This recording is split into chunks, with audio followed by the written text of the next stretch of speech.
Hello viewers, আমরা এখন দক্ষিণ ফ্রান্স অর্থাৎ সাউথ ফ্রান্সের উদ্দেশ্যে রওনা দিচ্ছি।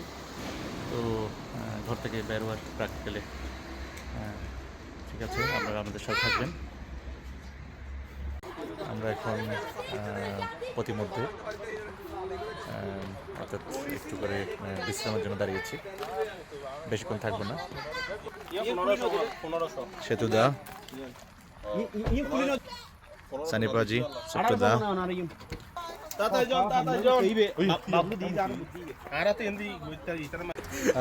প্রমোদ, রাকিব বলতে গেলে আমাদের প্রতিটা সফরেই থাকে, তো বরাবরের মতো এবারেই। তো এগুলো সব স্মৃতির পাতায় বন্দি করে নিচ্ছি আমরা এখন বিরতিতে। আমি সুন্দরী বৌদিদের সাথে এখন আমরা যাত্রা বিরতিতে। একটু না আগে নিয়েছি তো, গাড়িতে তেল ভরলাম, বেশিক্ষণ বিরতি নেব না।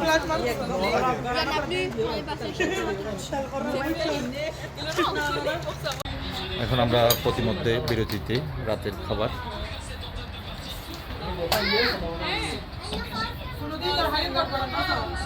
আলো স্বল্পতার কারণে আমরা নিজস্ব কিছু লাইট রেখেছি। এই দেখছেন সেলফি স্ট্যান্ডের উপর লাইট।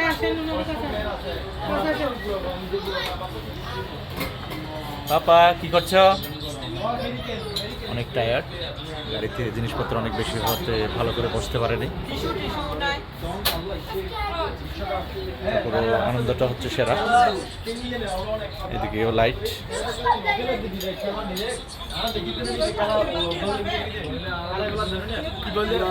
এদিকে বাংলার দামাল ছেলেরা খেলা দেখছে।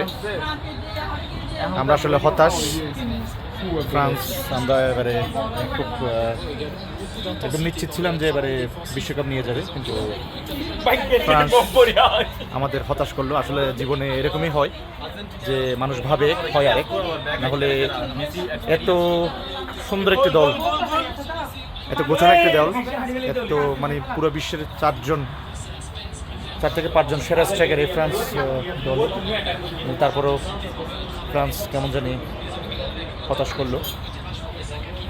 যাক, আমরা প্রতিমধ্যে বিরতি দিই।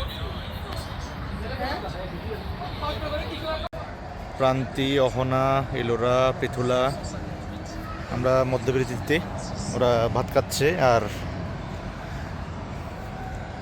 ফ্রান্স ভার্সেস ইংল্যান্ডের খেলা দেখছে। খানার পর্ব শেষ হয়ে এখন কফি পান খাচ্ছি।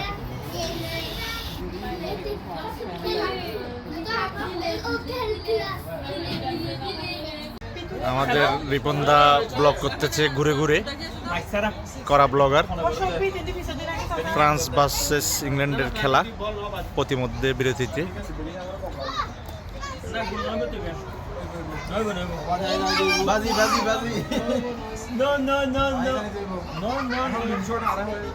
ল্যাপটপে সবাই মিলে খেলা দেখছে। চায় গরম, চায় গরম। সকালের চা।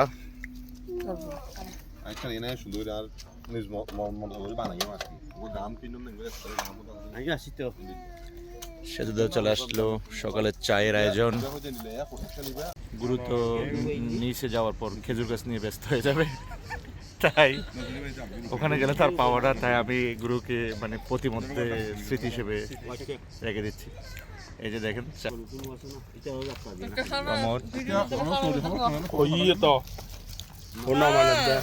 না, অনেক সুন্দর হয়েছে। এই যে দেখেন চা, রিয়েল চায়ের কালার।